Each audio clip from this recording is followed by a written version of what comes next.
เวระมณีสิกขาปะทังสมาธิยามิมุสาวาทาเวระมณีสิกขาปะทังสมาธิยามิมุสาวาทาเวระมณีสิกขาปะทังสมาธิยามิสุราเมรยะมัจจปมาทัฏฐานา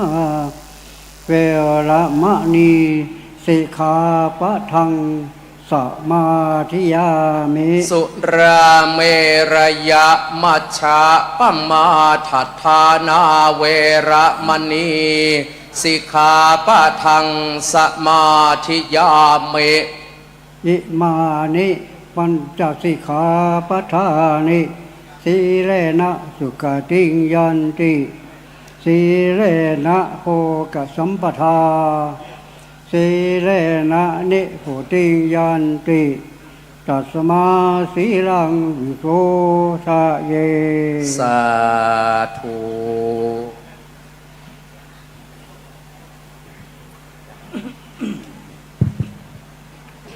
ลำดับต่อจากนี้ไปเรียนเชิญท่านรองผู้ว่าราชการจังหวัดลำปางท่านพัชรศรีมเสถียรรองผู้ว่าราชการจังหวัดลำปางได้จุดเทียนส่องธรรมเรียนเชิญครับ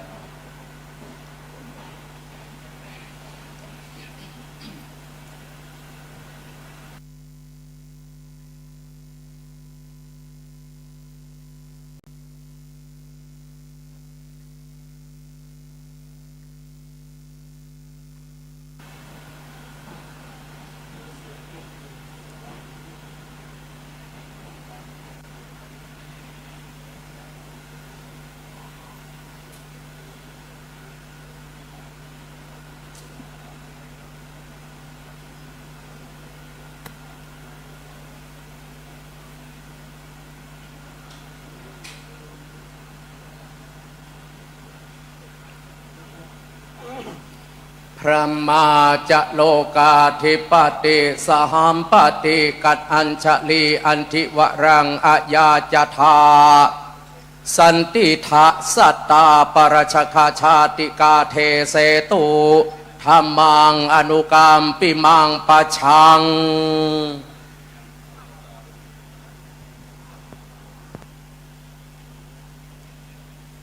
นะโมตัสสะภะคะวะโตอะระหะโตสัมมาสัมพุทธัสสะนะโมตัสสะภะคะวะโตอะระหะโตสัมมาสัมพุทธัสสะนะโมตัสสะภะคะวะโตอะระหะโตสัมมาสัมพุทธัสสะชีวะตะพยาธิกาโลจะเทหะนิกเปมังคติวัจเจเตชีวะโลกัสมิงอนิมิตะนะนายะเรติติบัดนี้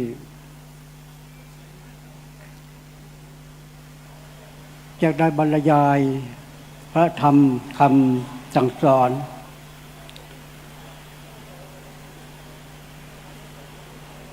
ขององค์สมเด็จพระสัมมาสัมพุทธเจ้าเพื่อประดับสติปัญญาเพิ่มพูนปุญญาราศีของท่านสาธุชนพุทธบริษัททั้งหลายที่ได้มางานทำบุญทักษิณาให้หลวงพ่อพระราชธรรมาลังการหรือว่าหลวงปู่จันทร์ในคืนสุดท้ายวันนี้ท่านทั้งหลายก่อนอื่นก็อยากจะพูดถึงหลวงปู่จันทร์หรือหลวงพ่อมหาจันทร์อาตมาอยู่วัดสัมพยาหลวงปู่ก็อยู่วัดโพก็ไปฉันเพลอาหารกับท่านบ่อยๆแต่ว่าท่านมีอายุสูง ก็มีความคุ้นเคยสนิทสนมกันในจังหวัดลำปางนี่มีมหามากมายไปเรียนที่กรุงเทพสมัยจุมพลป.เยอะตกลงว่าเมื่อกี้ถามว่ามหาบุญส่งเมืองกรุงอยู่ไหมมหานิพนธ์อยู่ไหมแล้วก็เมืองงาวอีกองค์หนึ่ง7 ประโยคก็มีหลายอยู่ที่จังหวัดลำปางสมัยก่อนแล้วมหาสุพจน์อยู่วัดโบสถ์สามเสนอันนี้ก็คือเป็นสาธมิกของภาคเหนือได้ประชุมกันบ่อยๆแต่อย่างไรก็ตามท่านทั้งหลายคนเรานั่นแหละมีอายุ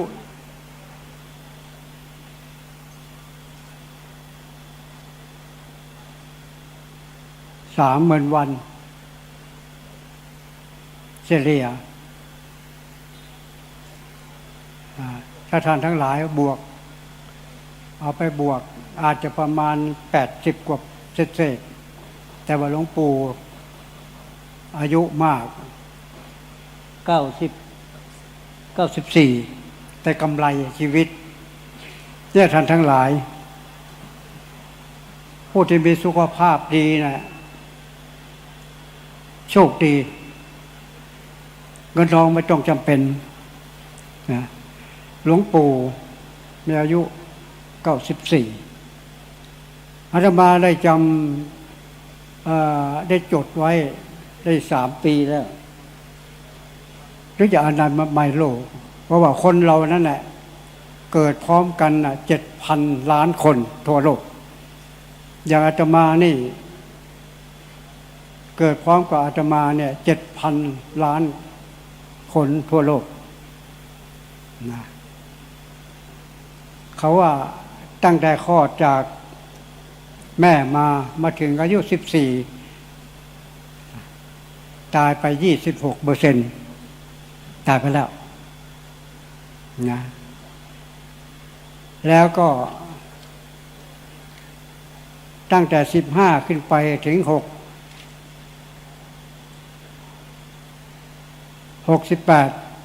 ตายไปอีก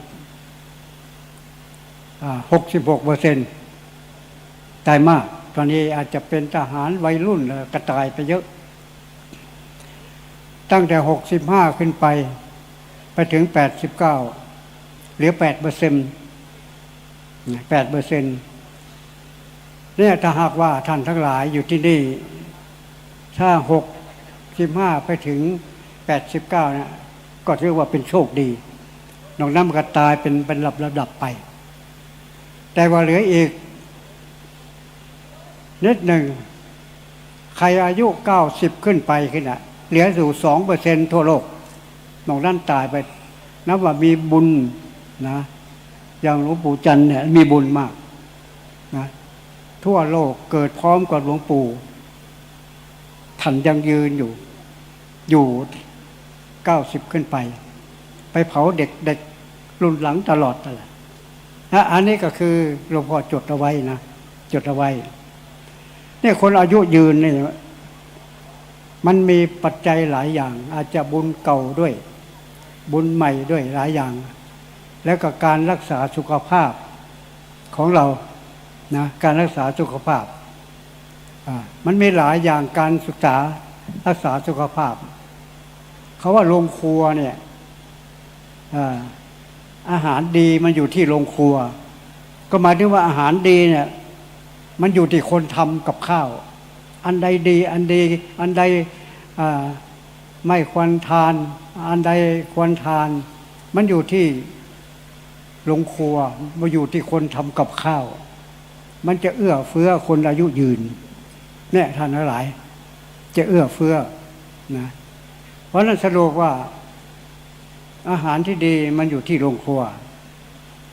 หมอที่ดีมันอยู่ที่ตัวเองรู้จักรักษาสุขภาพของตัวเองอาตมาจำพุทธพจน์ที่ว่าได้จดไว้หลวงพ่อประยุทธ์โตซึ่งมาในพระพิจุก มี5 อย่างที่จะเอื้อเฟื้อมันมีในพุทธพจน์ที่จะเอื้อเฟื้อให้คนอายุยืนข้อ 1สัพพกาลีประพฤติตนให้สบายอะไรก็ทำให้สบายอย่าไปรีบอย่าไปใจร้อนแม้แต่รับประทานอาหารก็ค่อยๆนะจะทำการงานอะไรก็ให้สบายสรุปก็คือทำให้มันสบายมีความสุขนี่ข้อที่ 1นะสัพพยกาลีข้อที่ 2สัพเพมตัญญูในข้อสบายที่1นะต้องพอประมาณนะมัชฌิมปฏิปทาพระพุทธเจ้าท่านสอนมากพระพุทธเจ้าตรัสรู้ก็เพราะมัชฌิมปฏิปทาเนี่ยท่านทั้งหลายคงทราบอันนี้เป็นข้อที่ 2ทำอะไรเนี่ยอย่าไปโหมมากรักษาสุขภาพให้ดีเหนื่อยแล้วพักข้อที่ 3ปริณตโภชีรับประทานอาหารให้เคี้ยวให้ละเอียดหรือประทานอาหารที่ย่อยง่ายๆอันนี้มันก็จะเกื้อกูลให้อายุยืนเหมือนกันนะช่วยอายุยืนอันนี้ก็เป็นข้อก็เพียงย่อๆอันที่ 4คือกาละกาลีกาละจารีประพฤติตนให้เหมาะสมคำว่าเหมาะสมนี่คือประพฤติตนให้ถูกเวลาให้เป็นเวลาและให้ถูกเวลาให้เหมาะสมเวลาทำอะไรไม่ว่าการเดินการยืนการนอนหลับเนี่ยท่านทั้งหลายทำอะไรให้เป็นเวลานี่มันก็ช่วยอายุยืนเหมือนกันนะช่วยอายุยืนนะเพราะฉะนั้นอย่างทำงานเนี่ยต้องพอประมาณการนอนหลับให้ต้องระวังนะยืนเดินนั่งเขาว่านอนหลับเนี่ยการกินการนอนหลับกินนี่ต้องให้พอประมาณถ้าหิวค่อยๆกินนะอิ่มแล้วจะไปกินนะพอประมาณมันจะทำงานเบาท้องอันนี้ก็คือต้องระมัดระวังอีกอย่างหนึ่งการเดินยืนเดินนั่งนอนคนเราว่าเดินเนี่ยเขาว่าวันหนึ่งให้ได้7,900เลยนะเดินนะนี่หลวงพ่อก็เอาจากคุณหมอจากอนามัยโรคมาชอบจดอย่างเนี้ยเดิน7,900อย่างรอบเนี่ยเดินไปเดินมาสัก5-6 รอบอะได้หลายพันละ1,900เราเดินทุกวันเลยขึ้นบันไดลงบันไดนะต้องเดินเลยครับถึง7,900มีคุณหมอคนหนึ่งอยู่ที่จังหวัดพะเยาแกจะเดินบ้านที่อยู่ใกล้ๆกวานพะเยาจะเดินไปโรงพยาบาลก่อนไม่ขี่รถไม่ขับรถถามคุณหมอที่โรงพยาบาลพะเยาว่าคุณหมอคนนี้นะไม่ยอมขึ้นบันไดเลื่อนต้องเดินขึ้นบันไดอันนี้คือแกรักษาสุขภาพเดินแข้งเนี่ยมันอุ้มร่างกายเขาได้อย่าไปนั่งคุณหมอมาบอกให้หลวงพ่อต้องเดินนะถ้าหลวงพ่อไม่เดินได้สัก2 อาทิตย์หลวงพ่อจะขึ้นบันไดไม่ได้เพราะนั้นต้องเดินนะต้องเดินมันจะช่วยอายุยืนต้องเดินเพราะนั้นบางคนเนี่ยมีเงินมีทองเยอะแต่ว่านอนติดเตียงเงินช่วยไม่ได้เลยเพราะนั้นรักษาสุขภาพให้ดีแข้งนี่สำคัญมัน50% อุ้มร่างกายบางคนเนี่ย80-90ขายของได้หาเงินได้ยังดีบางคน50-60นอนติดเตียงหาเงินไม่ได้เลยนี่อันนี้คือสุขภาพเนี่ยต้องระวังเป็นพิเศษหน่อยต้องระวังเมื่อกี้ก็มีโยมมาถามหลวงพ่อทำยังไงเนี่ยหลวงพ่ออายุจะ90แล้วปีหน้าก็90แล้ว89แล้วปีหน้า89จะ90ปีหน้า หลวงพ่อทานอะไรบ้างก็ถาม ก็เหมือนกับหลวงพ่อได้พูดกับญาติโยมนี่แหละเพราะฉะนั้นก็ยืนเดินนั่งนอนที่สำคัญอันสุดท้ายที่ว่ามาในพระปิฎกพุทธพจน์อันที่5พรหมจารีประพฤติเป็นพรหมจรรย์คำว่าพรหมจรรย์ได้หมายถึงท่านก็บอกว่าอันนี้ก็จดตั้งหลวงพ่อประยุทธ์มาบอกว่าคนเราจะต้องบริหารร่างกายกับจิตใจรูปกับนามให้มันเสมอกันบริหารบริหารแล้วก็จะต้องฝึกจิตใจอบรมสมาธิภาวนาปัญญาต้องฝึกอันนี้ก็คือหมายถึงว่าร่างกายแข็งแรงแล้วแต่บางคนนี่จิตใจสุดอายุสั้นนอนไม่หลับจิตสั้นเพราะนั้นเขานั่งสมาธิเนี่ยเขาก็จะให้ใจสงบไม่ให้มีอะไรวุ่นวายนะไม่ให้มีอะไรวุ่นวายให้ใจสงบถ้าใครนั่งสมาธิใจไม่สงบจะไปนั่งเลยนะไปนั่งบางคนนั่งสมาธิตั้งนานเสาเล่มนี้วัดเนี่ยผมมานั่งประจำพอคนอื่นมานั่งก็ชักอารมณ์ไม่ดีโมโหคือมันวุ่นวายแล้วชักไม่พอใจวุ่นวายไอ้นี่ไม่ตรงน่ะคำว่าสมาธิก็หมายความว่าถ้าใครนั่งแล้วไม่มีอะไรวุ่นวายมีความสงบมีความสุขใจนะมีความสุขใจเมื่อมีความสุขใจแล้วนั่นแหละสมาธิมันจะทำงานได้เก่งนะมีความสุขเกิดความสุขความสุขเดี๋ยวมันก็จะไปนิโรธเลยล่ะอันนี้ก็คือ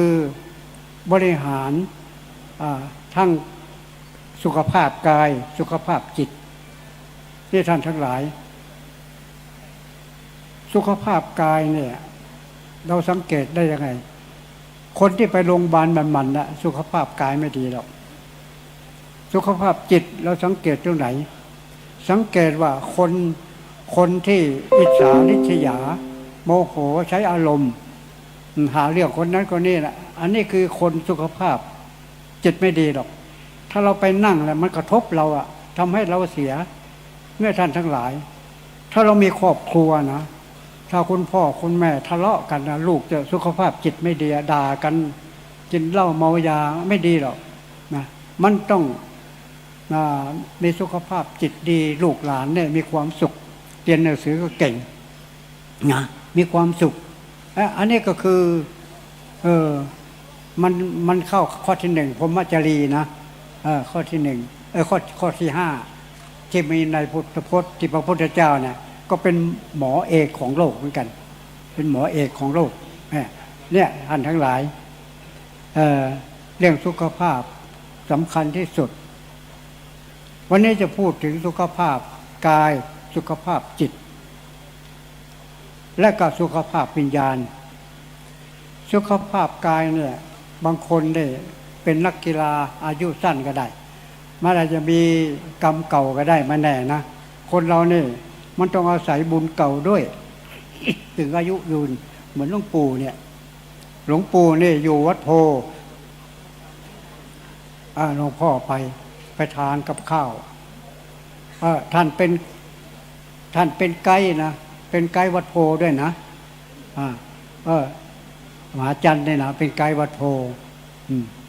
ท่านหลวงพ่อก็ถามท่านอยู่นะเขาหนึ่งก็พาท่านไปอินเดียนะพาท่านไปอินเดียแกไปซื้อของแขกโกงตาช่างมันโกงแขกหลวงพ่อรู้มันโกงหลวงพ่อไปด่าแขกไปด่าแขกหลวงปู่จันทร์ว่าคนเท่านี่ด่าแขกเก่งหน่อยนะอันนี้พูดจังเมืองนะด่าแขกอะไรภาษาแขกตูมครับตูมครับอัดคำว่าตูมเลยก็ตูมหาตูมไม่ดีครับตูมครับอัชนัย ไม่ดีอ่ะคุณไม่ดี คุณไม่ดีหลวงพ่อก็ว่าให้แขกอย่างนี้นะหลวงปู่ก็บอกว่าคนเท่านี่ด่าแขกได้เก่งเนาะนะครั้งหนึ่ง ฝรั่งมันถามไม่ใช่แขกที่รู้จักกันอาตมาอยู่อินเดีย6 ปีเนาะ6 ปีถามมาก็มารายงานฮัมกุมารีฮัมสุนันทาฮัมรามสิงห์นะฮัมหลวงปู่จันทร์ก็บอกทำไมจึงว่าหำเนี่ยนะเขาพูดก็มาจากอาหังนั่นแหละฉันชื่อนั้นชื่อนี้นะแต่ว่าเขาว่าหำพุทธังเขาว่าพุทธดำสรณัมกัจฉามิธัมมัมสรณัมกัจฉามิเขาอย่างนี้เขาสวดมนต์อย่างนั้นนะแล้วบัดโพอีกครั้งหนึ่งหลวงปู่จันทร์เนี่ยคุยกับฝรั่งนิดๆหน่อยๆเท่านั้นแหละฝรั่งก็จะค่ำแล้วมาก็ว่าจะลากันนะหลวงปู่จันทร์ก็เอาเรื่องของท่านมาคุยนิดๆหน่อยๆเนาะกุฏิห้องนอนของพระเขาเรียกว่ากุฏิหรือเขาเรียกว่ากุฏเขาเรียกว่ากุฏ ภาษาพระ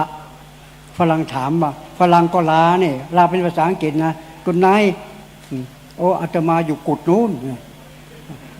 แกนึกว่าฝรั่งถามว่าอยู่กุฏไหนนี่นะกุฏไหนจริงฝรั่งมันลากุฏไหนลาก่อนจะไปนอนแล้วหลวงปู่จันทร์ว่าอาตมาอยู่กุฏนู้นอันนี้นิดๆหน่อยๆเนาะอันนี้ก็มาเล่าให้ท่านทั้งหลายฟังว่า ท่านทั้งหลายคนเรานั่นที่อาตมาได้ตั้งพุทธประสิทธิ์บอกว่าตั้งไปเมื่อกี้ว่าสิ่งที่เราไม่อาจจะขาดได้ไม่รู้ในขณะที่เรายังมีชีวิตอยู่ก็มี5 อย่าง 1. อายุไม่รู้ว่าเราจะตายอายุเท่าไหร่ไม่รู้ไม่มีเครื่องหมายเลยความเจ็บไข้ก็ไม่มีเครื่องหมายการเวลาจะตายเวลาไหนตอนเช้าตอนเย็นกลางคืนไม่รู้สถานที่ตายก็ไม่รู้ตายบ้านของตัวเองหรือกลางป่ากลางถนนหรือต่างจังหวัดต่างประเทศเราก็ไม่รู้แต่คติที่ไปก็ไม่รู้เหมือนกันอันนี้5 อย่างนี้ไม่มีเครื่องหมายเนี่ยท่านทั้งหลายพระพุทธเจ้านั้นจึงออกผนวดแสวงหาโมกขธรรมสัจธรรมก็หมายถึงว่าแสวงธรรมชาตินั่นแหละเกิดแก่เจ็บตายอนิจจังทุกขังอนัตตาคือทุกสิ่งมันเป็นธรรมชาติโลกนี้ทั้งหมดเนี่ยเป็นธรรมชาติแต่คนเรามีตัณหามีอวิชชาชอบแย่งกันน่ะชอบทะเลาะกันกูจะเอามากไม่มีสันโดษแต่ไม่เพียงพอก็เลยเกิดทุกข์ขึ้นเกิดทุกข์ขึ้นพระพุทธเจ้าจึงไปตรัสรู้อริยสัจ 4นะทุกข์ก็คือความลำบากความเจ็บใจ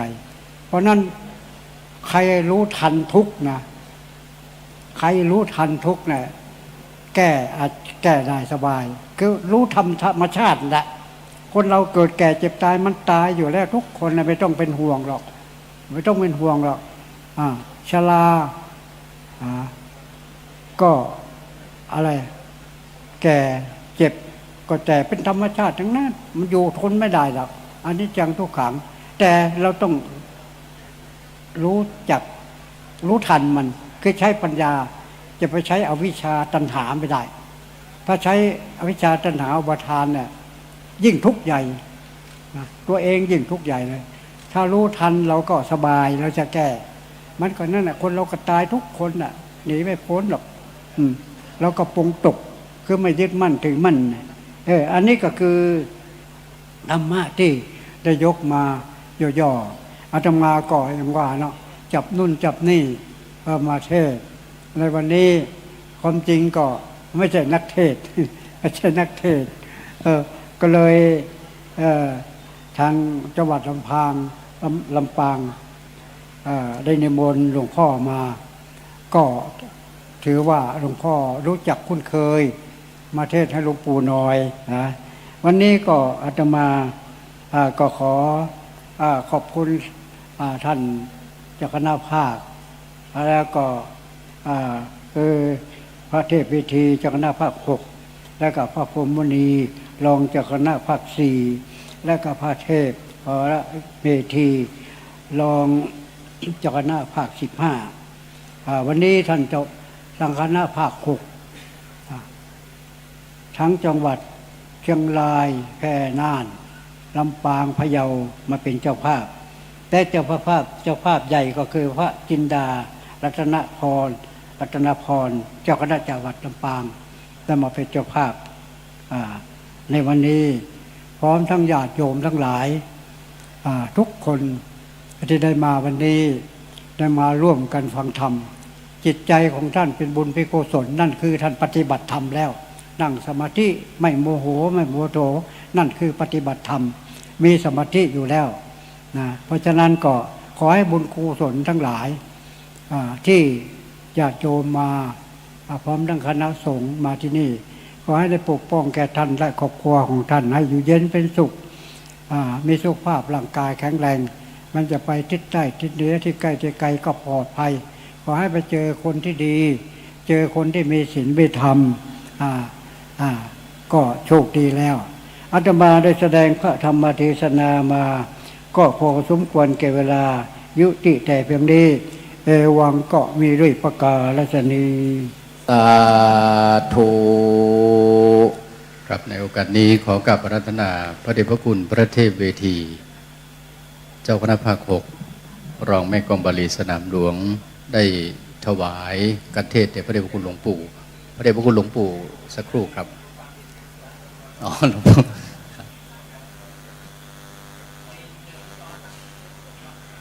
ไปยกมาอันนี้มนหลวงปู่คล่องแคล่วดีครับ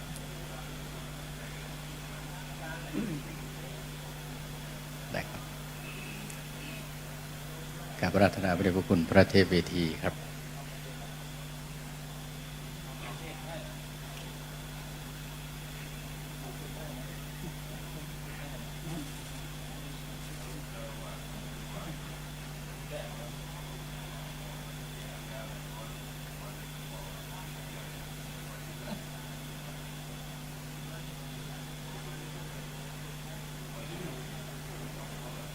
ครับหลวงปู่อนุโมทนาให้พรเบื้องต้นครับ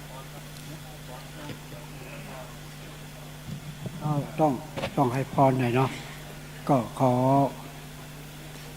ให้พรยะถาวริวหาปุราปริปูเรนติสาคลังเอวะเมวะอิโตทินังเปตานังอุปกปปติอิจิตังปฏิตังตุมหังคิปะเมวะสมิสตุสัพเพปุเรนตุสังกปาจันโทปนลาโสยะถามณิโชติลาโสยะถาสพีติโยวิวัชชันตุสัพพะโลโควินัสสันตุมาเตภวะดนตรายโยสุขีติคาโยโกภวะอภิวาทนะสีริสนิจังพุทธาปจายโนจัตตาโลธรรมาวัฏฐานติอายุวันโนสุขังพะลัง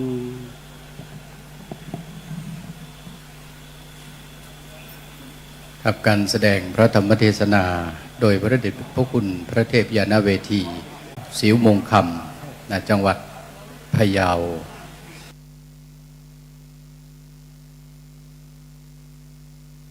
จบลงแล้วในความกรุณาของพระเดชพระคุณได้แสดงพระธรรมเทศนาซึ่งได้เล่าเรื่องราวที่มีความเกี่ยวข้องกับพระเดชพระคุณหลวงปู่พระธรรมลังการให้บรรดาคณะสงฆ์ศรัทธาสาธุชนทุกท่านได้รับฟังไพเราะในเบื้องต้นท่ามกลางและที่สุดครับในโอกาสนี้ขอกราบอาราธนาพระเดชพระคุณพระเทพมุนีรองเจ้าคณะภาค4ได้จุดธูปเทียนบูชาพระวิธรรมกับอาราธนาครับ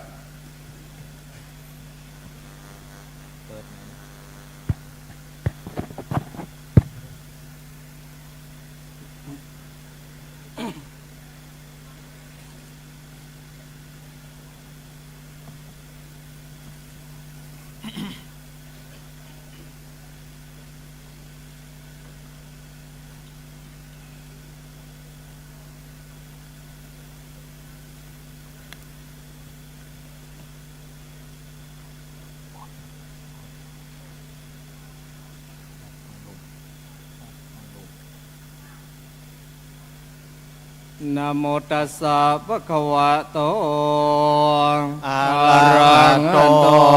สัมมาสัมพุทธัสสะนะโม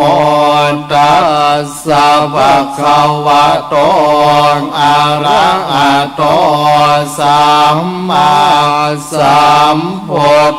ธัสสะนะโมตัสสะภะคะวะโตอะระหะโตสัมมาสัมพุทธัสสะกุศลธัมมังอกุศลธัมมังอัปยังกัตตาธัมมังกัตตเมธัมมังกุศลยัสสมิงสมัยเยกามาวจรังกุศลังจิตตังอุปันนังโหติโสมนัสสะสังกัตตัญญาณสัมปโยตัมโลปารัมมนังวาสันดารัมมนังวากันดารัมมนังวาราสารัมมนังวาโพธาภารัมมนังวาดัมมารัมมนังวายังยังวาปนารัมมัตสมิงสมัยเยมภัสโสโหติอวิเคปโหติเยวามปนันสมิงสมัยเยมอันเยปิอันติปันเตียนยสมมปันนาอารมปิโนธัมมาอิเมธัมมากุศลาปัญจ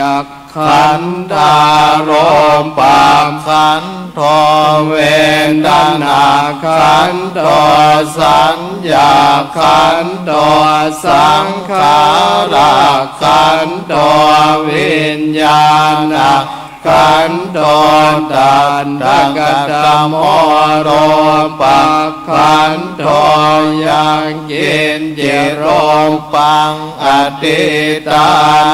นากตปัจจุบันนังอาชาตังวาปังหิทาวาโอลาลิกังวาสุโกมังวาญินังวาปณิตังวายันโดเอวาสันติเกวันตเตกัจจังอภิสัญโยงิตวาอภิสังกิปิตวาอายังวจติโลปักขันโตสังฆโหอสังฆโหสังฆหิเตนะอสังฆหิตังอสังฆหิเตนะสังฆหิตังสังฆหิเตนะสังฆหิตังอสังฆหิเตนะอสังฆหิตังสัมปโยโควิปโยโคสัมปโยเตนะวิปโยดาวิปโยเตนะสัมปโยตังอสังฆหิตังฉัพปัญญติโยขันธปัญญาติอายตนะปัญญาติธาตุปัญญาติปัญญาติอินทริยปัญญาติปุกกะปัญญาติกิตตาวัตตาปุงกะลานังปุงกะลปัญญาติสัมมาวิโมตโตอสัมมาวิโมตโตกุมปะดัมโมอะกุปปะดัมโมปริหานธรรมโมอปริหาน ธัมโมเจตนาปะโพอนุรังกนาปะโพโพชโนโคตระโพพโยพละโตอัปโยพละโตปัปปะขมโนอัปปะปะขมโนนิยโตอนิยโตปฏิปันนะโกภเรติโตอะระหะอะระหันตายาปฏิปันโนปุคคโลอุมกลามปฏิสัจฉิกันดาปลมาเทนาติอามันตายโยสัจฉิกันโตปลมาโตตะโตโสปุคคโลอุมกลามปฏิสัจฉิกันดาปลมาเทนาตินาเหวังวัตตาเปอาชานะหิเงกังหังอันจิโปกะโลอุกะลามติสัจฉิกาตาปะละมาเตนะเตนะวัตเรวัตตาเปโยชาฉิกาโตปะละมาโตตะโตโสปุคคโลอุกะลามติสัจฉิกาตาปะละมาเตนะติมิชาเยเกจิกุสลาธัมมาสัพเพเตกุสลมูลาเยวาปนะกุสลมูลาสัพเพเตธัมมากุสลาเยเกจิกุสลาธัมมาสัพเพเตกุสลมูเลนะเอกมูลาเยวาปนากุสลโมเลนะเอกโมลาสัพเพเตธัมมากุสลังเหตุปัจจโยอารัมมณปัจจโยอธิปติปัจจโยอนันตรปัจจโยสัมมานันตรปัจจโยสังฆชาตปัจจโยอัญญมัญญปัจจโยนิสยปัจจโยอุปนิสยปัจจโยปุเรชาตปัจจโยปัจฉาชาตปัจจโยอาเสวนปัจจโยกรรมปัจจโยวิปากปัจจโยอาหารปัจจโยอินทรียปัจจโยชาปัจมังคปัจจโยสัมปโยตปัจจโย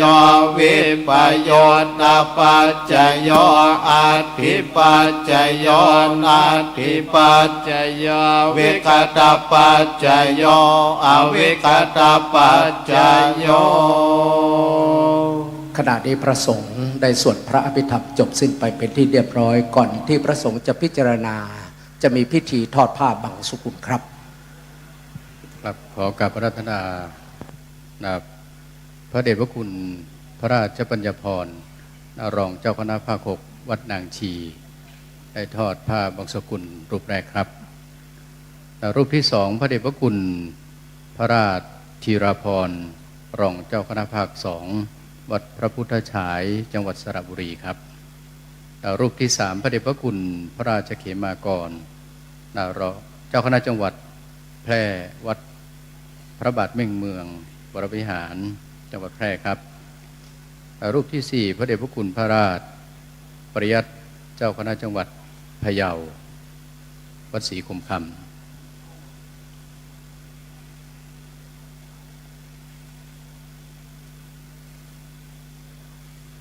กับชุดที่สองขอกราบอาราธนาพระเดชพระคุณพระพุทธิยานมุนีเจ้าคณะจังหวัดเชียงรายวัดพระธาตุผาเงาจังหวัดเชียงรายครับรูปที่สองพระเดชพระคุณพระจินดารัตนาพรเจ้าคณะจังหวัดลำปางวัดพระแก้วดอนเต้าสุชาดารามรูปที่สามพระเดชพระคุณพระสุนทรมุนีรองเจ้าคณะจังหวัดน่านวัดมิ่งเมืองจังหวัดน่านรูปที่สี่พระเดชพระคุณพระเมธีวชิรคุณ รองเจ้าคณะจังหวัดพะเยาวัดศรีคมคำกับรัตนาครับ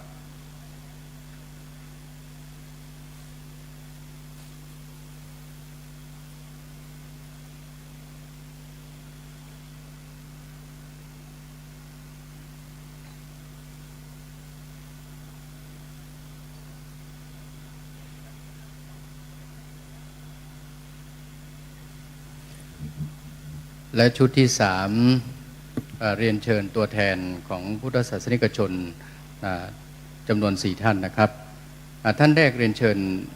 พลโทนายแพทย์มงคลจีวสันติการท่านที่2เรียนเชิญคุณชันนรงค์วิรุณสารเกษตรจังหวัดลำปางท่านที่3เรียนเชิญพันตำรวจเอกกฤษดาพงสุวรรณผู้กำกับการสถานีภูธร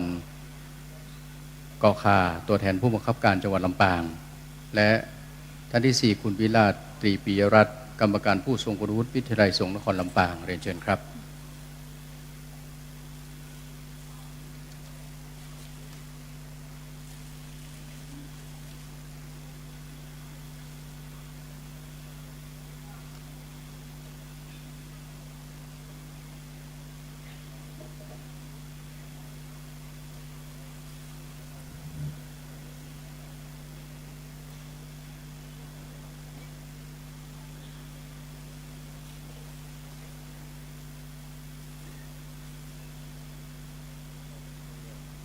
กับการปรารถนาประสงค์ได้พิจารณาภาพของสกุลครับ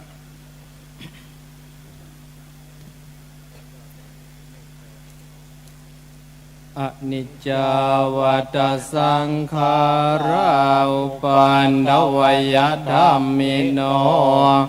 อุปัญชิตวานิโรชันติเตสังโวปัสสโมสุโข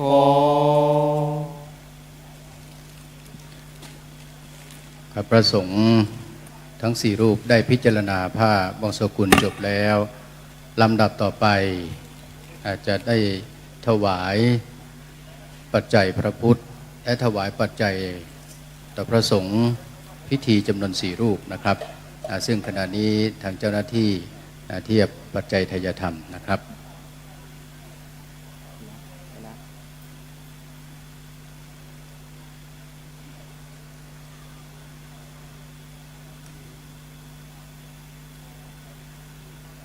กลับอาราธนาพระเดชพระคุณพระเมธีวชิรธรรมที่ปรึกษาเจ้าคณะจังหวัดแพร่ถวายปัจจัยพระพุทธครับ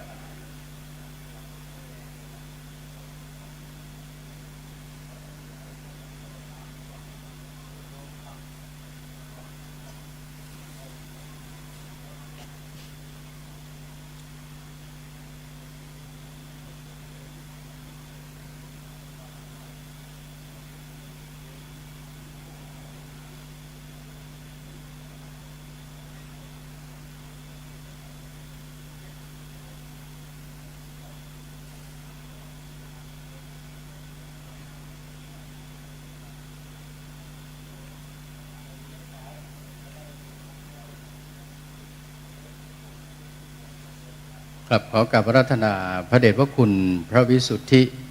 วชิรวิมลเจ้าคณะจังหวัดลำปางแพร่ธรรมยุทธ์ได้ถวายปัจจัยต่อพระสงฆ์รูปที่1กับอาราธนาครับรูปที่2กับอาราธนาพระเดช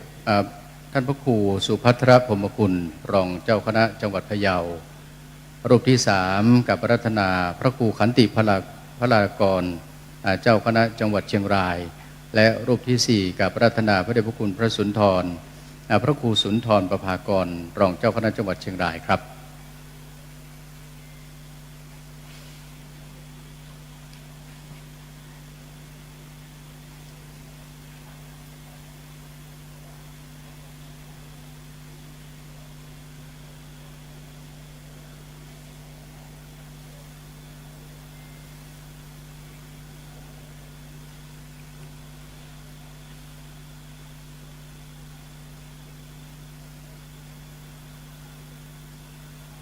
ลำดับต่อไป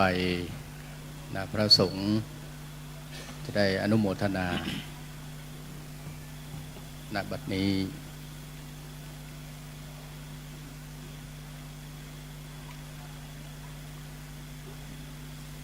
ยะถาวาริวหาปุราปริปุเรนติสาคารังเอวะเมวะอิโตทินังเปตานังอุปกปปติอิจิตังปฏิตังตุมหังคิปะเมวะสมิจจตุสัพเพปุเรนตุสังกปปาจันโทปนรโสยะธามณิโชติรโสยะธาสัพพิติโยวิวันจันตสัมภโรโควินาสันตุมาเตมภวัตวันตรายโยสุขิติกายโยโกอัมภวะอัมเบวันนานาสิเรสเนจังวนธรรมปัจจายิโนจันดารธรรมาวันทันติอายุวันโนสุขังภารังอัฏฐาสิเมอากาสิเมยานิเมตาสักขันจะเมเป็นดานันดากินังดาชาโปเพงกัตมโนสรังนายิโรนังวาโสโกวายาวันยาปริเทวนานาตัมเปตานัมมันทายะเอวังติทันติยาตโยอายัญจะโคตากินาทินนาสังกัมมิสุปฏิอดิตันติกราตังอิตายาสัทธานาโสอุปกาปฏิโสยานติธรรมโมจายังนิดาสิโตเปตานาโมชาจักตาอุรารัมบารัญจะภิกขุนัมมโนมปฏินังกรมเหหิปุญญังปัสสุตังอนาปการติยมภวตุสัมภมังกรังลาขันตุสัมภเดวตาสัมภพุทธานุภาเวนัสสัทธาสนทิภวันตุเตภวตุสัมภมังกรังลาขันตุสัมปเดวตาสัมปธรรมานุภาเวนัสสัทธาสนทิภวันตุเตภวตุสัมภมังกรังลาขันตุสัมปเทวตาสัพพสังฆาโนภาเวนัสสัทธาโสทิภวันตุเตสาธุขณะนี้พิธีทางศาสนาได้เสร็จสิ้นเรียบร้อยแล้วก่อนที่หลวงพ่อพระโกนุศาสตร์วรธรรมเจ้าคณะอำเภอเมืองลำปางรักษาการเจ้าอาวาสวัดบุญยวาสวิหารพระอารามหลวงจะได้กล่าวขอบคุณพระมหาเถระพระเถรานุเถระและขอบใจอุบาสกอุบาสิกาก็จะไหว้พระอีกครั้งหนึ่งครับอะระหังสัมมาสัมพุทโธภควาพุทธังภควันตังอภิวาเทมิสวากขาโตภควตาธัมโมธัมมังนามาสามิสุปฏิปันโนภควโตสาวกสังโฆสังฆังนะมามิ กับในโอกาสนี้ในนามคณะสงฆ์ภาค6โดยพระเดชพระคุณพระเทพเวทีเจ้าคณะภาค6จะได้มอบปัจจัยเพื่อทำบุญอุทิศให้แก่พระเดชพระคุณหลวงปู่พระราชธรรมอลังการโดยในการนี้ขอกับพระรัตนาหลวงพ่อพระคุณอุตสาหวรธรรมในนามเจ้าคณะอำเภอเมืองลำปางผู้รักษาการเจ้าวาดวัดบุญยวัฒน์วิหารรับมอบจากพระเดชพระคุณพระเทพเวทีครับ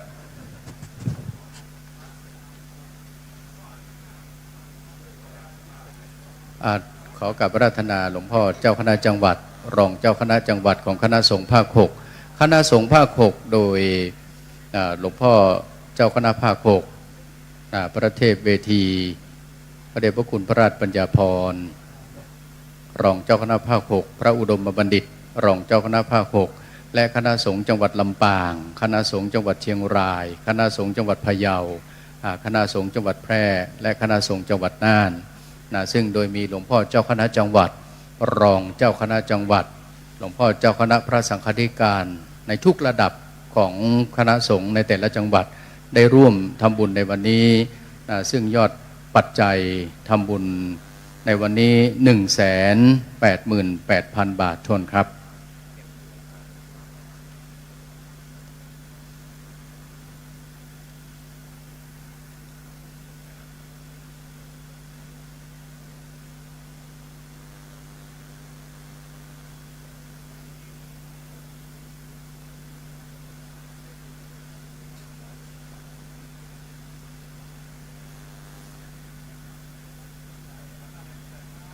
ครับนอกจากคณะสงฆ์ภาค6แล้วยังมีหลวงพ่อรองเจ้าคณะภาค4พระเทพมุนีวัดปากน้ำภาษีเจริญ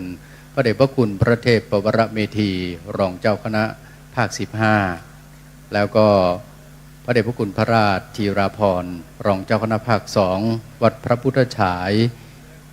จังหวัดสระบุรีได้มาร่วมบำเพ็ญกุศลในครั้งนี้ด้วยครับ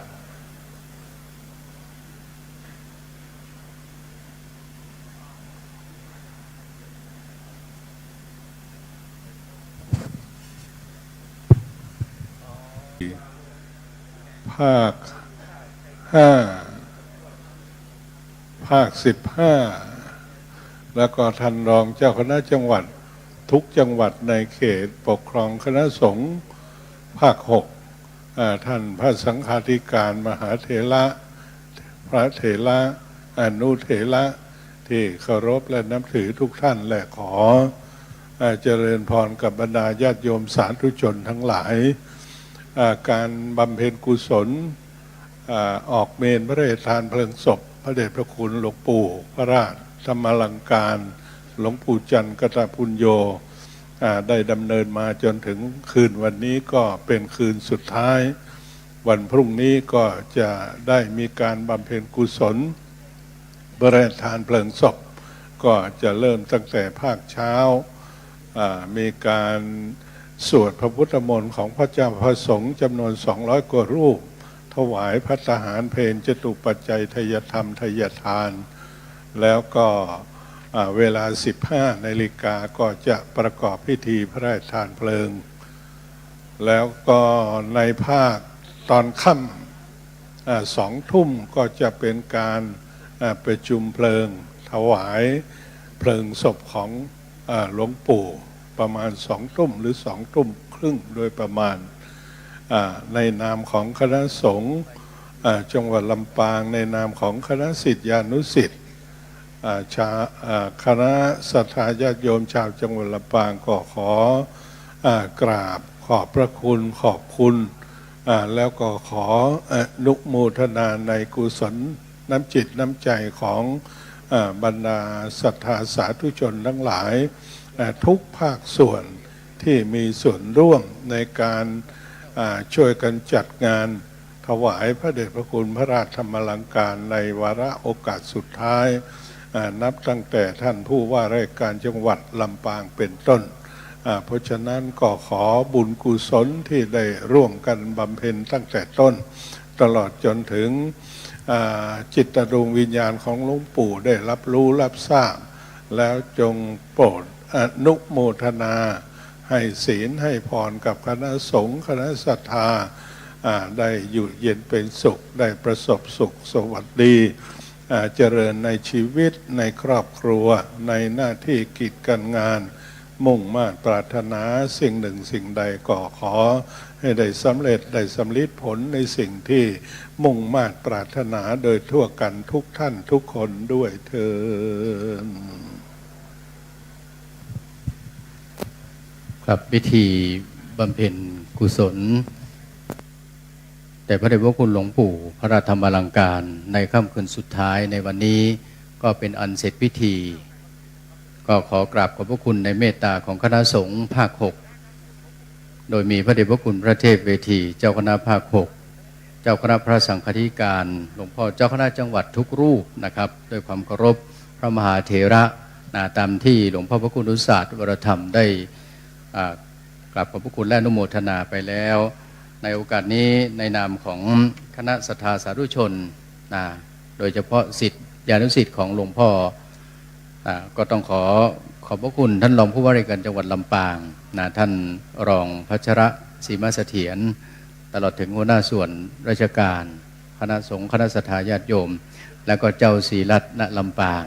ซึ่งก็ได้มาร่วมทำบุญตั้งแต่เจ้าในพิธีการทำบุญในวันนี้ก็เป็นอันเสร็จพิธีนะครับขอกราบขอบพระคุณในเมตตาของพระเดชพระคุณทุกรูปนะครับและในโอกาสนี้ก็ขอเชิญทุกท่านตามอัธยาศัยนะครับจะได้พักผ่อนตามอัธยาศัยใครจะถ่ายรูปถ่ายภาพอย่างใดก็เรียนเชิญนะครับ